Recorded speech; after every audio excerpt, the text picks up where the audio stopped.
Bismillahirrahmanirrahim. Assalamualaikum warahmatullahi wabarakatuh. Perkenalkan, nama saya Wirandi Anwar, mahasiswa PPG dalam jabatan Batch 2 Pendidikan Agama Islam tahun 2024 pada LPTK UIN Salatiga. Pada kesempatan hari ini kami akan melakukan tugas PPL di UPTD SDN 44 Baru. Selamat menyaksikan. Assalamualaikum warahmatullahi wabarakatuh. Waalaikumsalam warahmatullahi wabarakatuh. Selamat pagi anak-anakku sekalian. Selamat pagi Pak Guru. Apa kabarnya hari ini? Alhamdulillah sehat bersama. Oke, bagus sekali semangatnya hari ini. Alhamdulillah hari ini hari Selasa. Nah, hari ini kita akan melanjutkan pembelajaran minggu lalu. Namun sebelum kita memulai pembelajaran hari ini, seperti biasa kita harus berdoa kepada Allah Subhanahu wa taala agar pembelajaran kita ataupun aktivitas kita pada hari ini diridhoi oleh Allah Subhanahu wa taala. Oke, ketua kelasnya maju sini untuk mengikuti.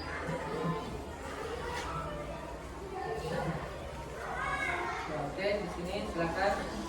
Nah, doa belajar disertai dengan membaca surah Al-Fatihah. Oke, silakan. Silakan yang sudah siap gerak. Belum belajar mari kita membaca doa dan kita membaca Al-Fatihah.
Nah, anak-anakku sekalian, apa yang menjadi doa kita hari ini? Nah, insya Allah akan diijabah oleh Allah Subhanahu wa taala. Maka dari itulah pentingnya berdoa.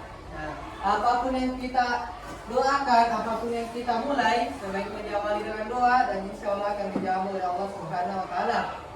Nah, selanjutnya, untuk membangkitkan rasa nasionalisme kita, rasa cinta tanah air kita, rasa cinta kepada negara Republik Indonesia, silakan berdiri untuk menyanyikan lagu wajib nasional.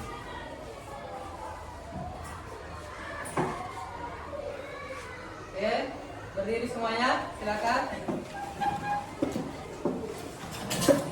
1, 2, 3.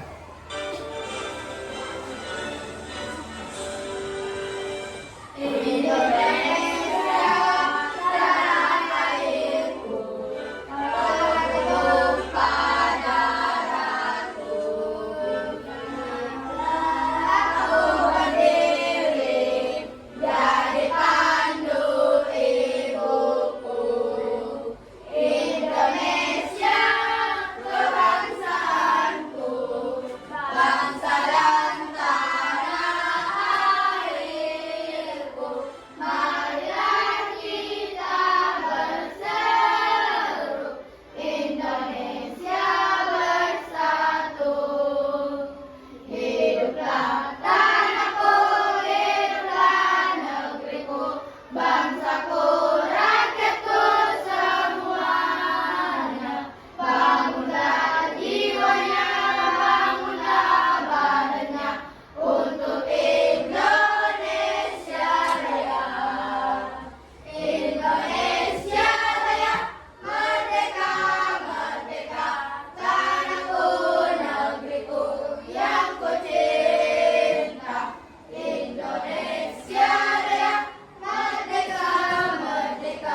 semua.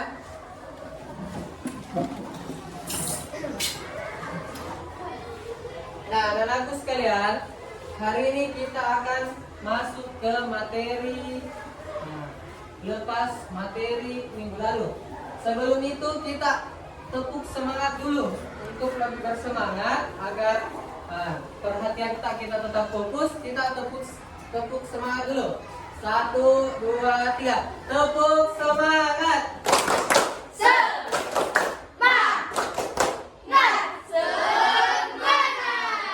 Oke. Kita akan masuk pembelajaran pada hari ini. Namun terlebih dahulu ada yang masih ingat materi minggu lalu? Apa? Sifat wajib Rasul, Pak.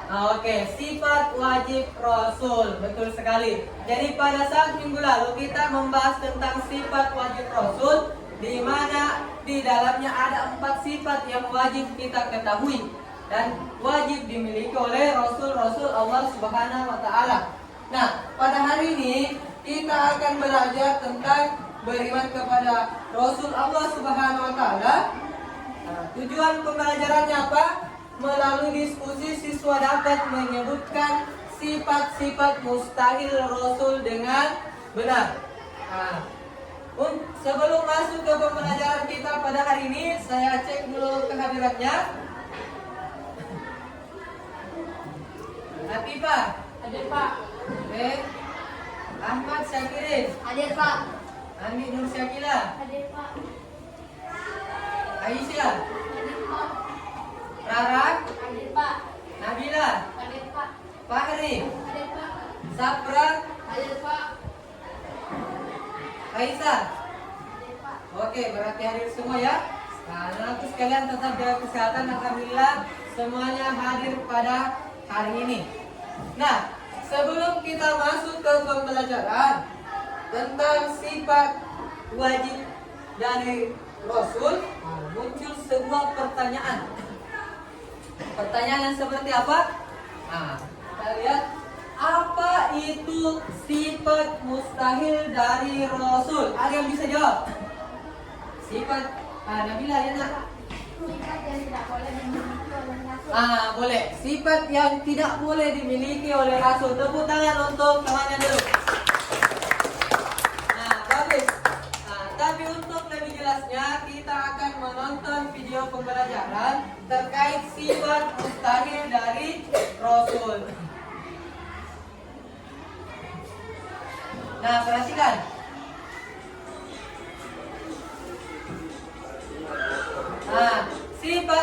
Sifat mustahil dari Rasul ialah sifat yang tidak boleh atau sama sekali merekat pada diri Rasul.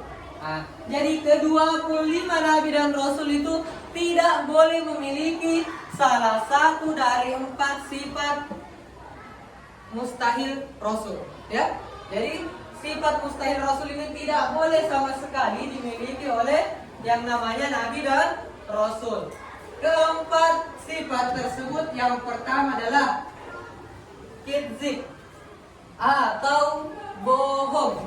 Kalau siddiq artinya jujur, maka lawannya adalah kidzib, artinya berbohong. Jadi Rasulullah, baik dari Nabi Adam sampai Rasulullah SAW itu tidak ada yang memiliki sifat kidzib atau suka berbohong.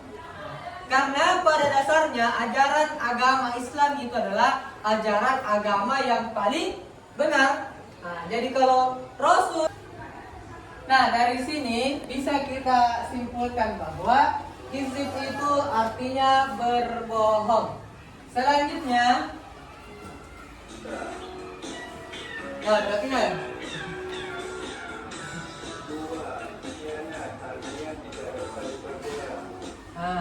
Yang kedua artinya khianat, tidak dapat dipercaya. Ya, tidak dapat dipercaya maksudnya apa? Jadi pada masa itu Nabi dan Rasul itu, contohnya misalnya Nabi yang diberikan kepercayaan, ya, Nabi Muhammad SAW menyebarkan ajaran agama Islam. Jadi Nabi Muhammad SAW dia itu bersifat amanah. Jikalau Allah Subhanahu wa taala memerintahkan sesuatu hal terhadap kaumnya, maka Rasulullah akan langsung menyampaikan kepada kaumnya. Berbeda dengan manusia biasa, pasti ada sifat khianatnya atau tidak dapat dipercaya. Makanya itu perbedaannya Nabi dan Rasul. Kalau zaman sekarang itu bisa kita lihat dari cara kita melihat apakah ketika kita diarahkan orang tua tak pergi belajar di sekolah, apakah kita benar-benar belajar atau tidak. Itu contoh bentuk-bentuk amanah, apakah kita amanah atau kita khianat.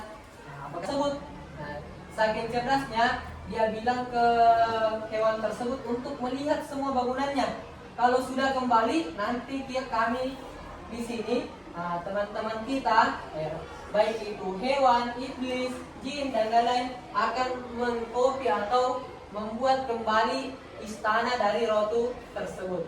Nah, jadi pada saat ratu tersebut sampai di kerajaannya Nabi Sulaiman, kaget. Kenapa bisa bentuk istananya mirip dengan istana saya yang di kampung halamannya? Nah, itu saking cerdasnya Nabi Sulaiman untuk memperlihatkan mukjizat dari Allah Subhanahu wa taala. Oke.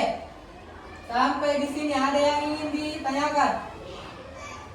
Ada yang ingin bertanya? Saya Pak. Oke, apa nak? Apa hikmah mempelajari sifat wajib dan mustahil Rasul? Berarti hikmahnya mempelajari sifat wajib dan mustahil bagi Rasul.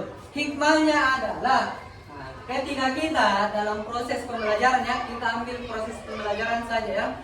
Kalau kita sudah mengetahui bahwa sifat wajib, contohnya sifat wajib ada 4, kita ambil contoh sidik saja. Sifat wajib yang dimiliki Rasul, berarti kita sebagai manusia ketika kita ingin mendekati atau kita ingin beriman kepada Rasul, maka sifat sidiknya harus kita contoh. Kenapa? Karena ketika kita berkata jujur, selalu mengucapkan perkataan perbuatan yang jujur, maka kita akan dicintai Allah Subhanahu wa taala. Itu hikmahnya, salah satunya adalah ketika kita mengikuti atau mempelajari sifat wajib, maka kita dicintai oleh Allah Subhanahu wa taala. Kalau sifat mustahil, apa hikmahnya? Ketika kita mempelajari sifat mustahil, maka kita akan terhindar dari azab Allah Subhanahu wa taala. Bagus pertanyaannya, tepuk tangan untuk Nabila. Aisyah, Oke. Sekarang kita akan mengerjakan tugas secara berkelompok.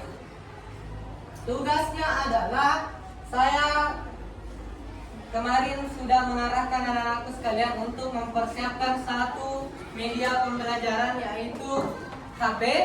Silakan dibuka saya grupnya.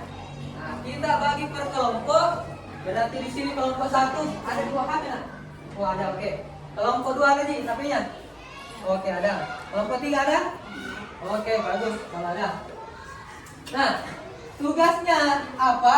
Tugasnya perhatikan grup kelas kita. Nah, tugasnya ada di grup kelas kita. Sebentar dulu ya, lihat dulu di klik linknya. Nah, nanti kita mengerjakan secara berkelompok. Jadi di situ ada penilaian. Nah, secara berkelompok, anak-anakku sekalian akan menjawab beberapa soal. Nah, di dalam soal tersebut boleh dikerjakan secara berkelompok. Nah, kelompok 1 ada nanti soalnya, nah dikerja, dijawab melalui HP. Nah, satu HP saja satu kelompok. Kita juga di sini dijawab, di sini juga dijawab. Nah, sekarang ayo silakan dibuka, diklik link yang ada di grupnya. Kalau sudah, ayo tampilkan, coba di sini klik. Ya, oke, bagus. Silakan mulai. Nah, sabar. Oke. Di sini. Ya, silakan. Nah, ada beberapa soal. Nah, di situ soalnya. Mana di sini anunya?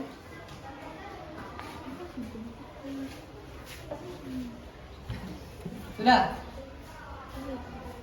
Nah, pilih salah. Silakan pilih kotak tersebut untuk menjawab soalnya. Nah, oke.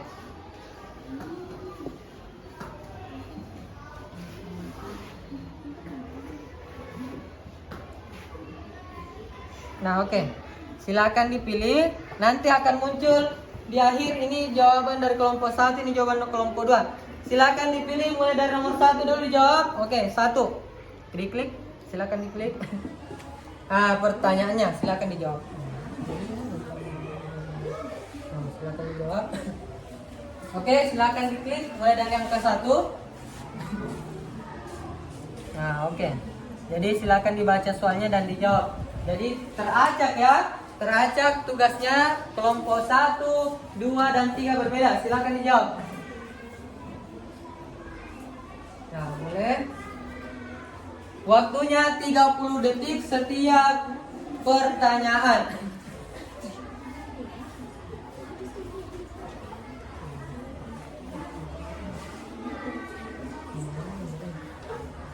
Oke, jawaban nomor 2.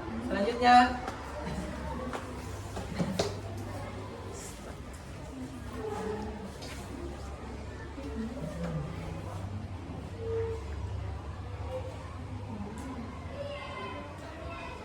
Ya, oke.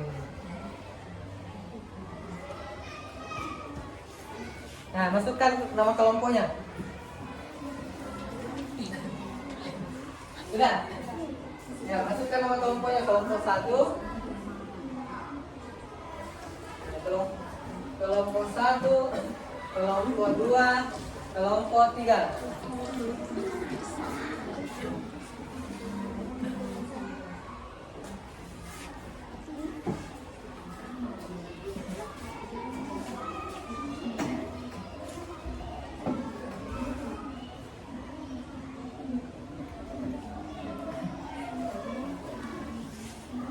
Kelompok 1 ya, mungkin salah ketik di sini ya. Nah, kelompok 1, oke.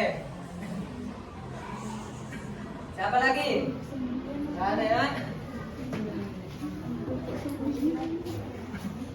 Sudah? Ini.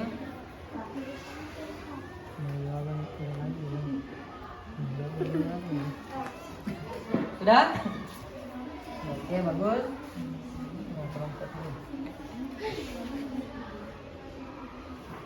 Oke, tulis kelompok 3. Sampai salah ketik lagi ya. Kelompok 3, enter. Oke, bagus. Kelompok 3 apakah sudah terbaca di sini? Kita lihat.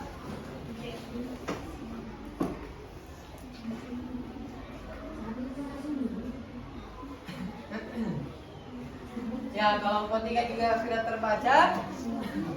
Nah, jadi nanti ini tesnya boleh kita ambil jadi acuan penilaian, ya. Jadi nilainya yang muncul nanti di papan skor, maka itulah menjadi nilai kelompoknya.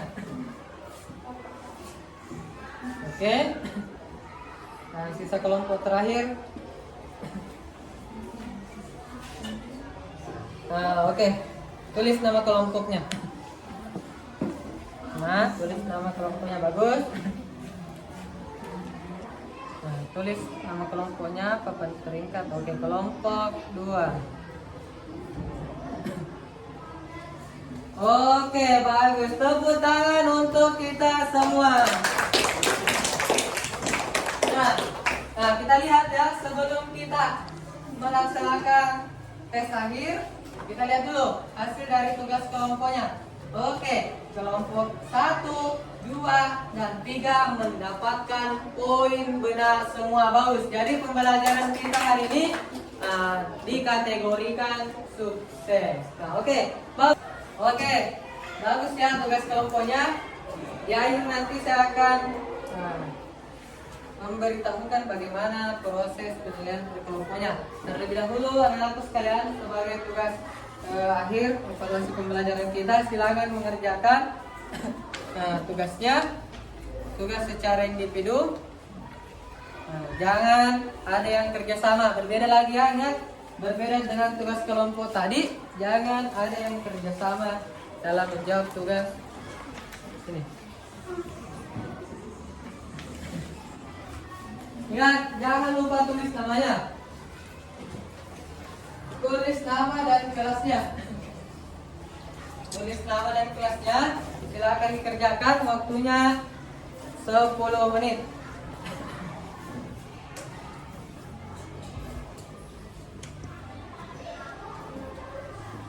Ya, 10 menit.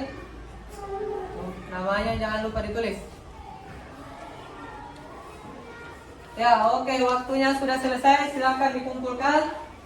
Ya, jadi anak-anakku sekalian, tugas kelompoknya tadi karena semuanya dapat jawaban yang benar, semuanya menjawab dengan benar, maka kita melihat dengan perolehan waktu kerjanya. Nah, sedangkan untuk tugas evaluasi per individu, Bapak akan melihat dari jawaban-jawaban dari anak-anakku sekalian. Oke, terima kasih untuk pembelajaran hari ini telah selesai. Sebelum itu ada yang bisa anak-anakku menyimpulkan pembelajaran pada hari ini? Saya Pak. Oke, silakan Afifah. Kalau aku ada 4 itu bibit, khianat, itman, manadah. Oke, bagus. Jadi pembelajaran kita sebagai kesimpulannya sifat mustahil Rasul ada 4. Nah, jadi kita sudah membahas semuanya. Alhamdulillah telah selesai pembelajaran kita pada hari ini. Sebelum itu, apakah pembelajaran kita menyenangkan? Menyenangkan. Kalau menyenangkan, tepuk tangan yang meriah dulu. Jadi yang bisa kita petik hari ini pada pembelajaran kita, bagaimana kita menghindari sifat-sifat mustahil dari Rasul. Jadi tidak hanya Nabi dan Rasul yang tidak melakukan sifat mustahilnya. Nah, sifat mustahil, kita juga sebagai manusia harus menghindari sifat mustahil. Nah, agar nantinya kita terhindar dari azab dari Allah Subhanahu wa taala. Nah, sekian anak-anakku sekalian untuk pembelajaran kita pada hari ini. Nah, marilah kita menutup pembelajaran hari ini dengan bersama-sama mengucapkan hamdalah. Alhamdulillahirabbil alamin. Subhanakallahumma wa bihamdik, asyhadu an la ilaha illa anta, astaghfiruka wa atubu ilaik. Assalamualaikum warahmatullahi wabarakatuh.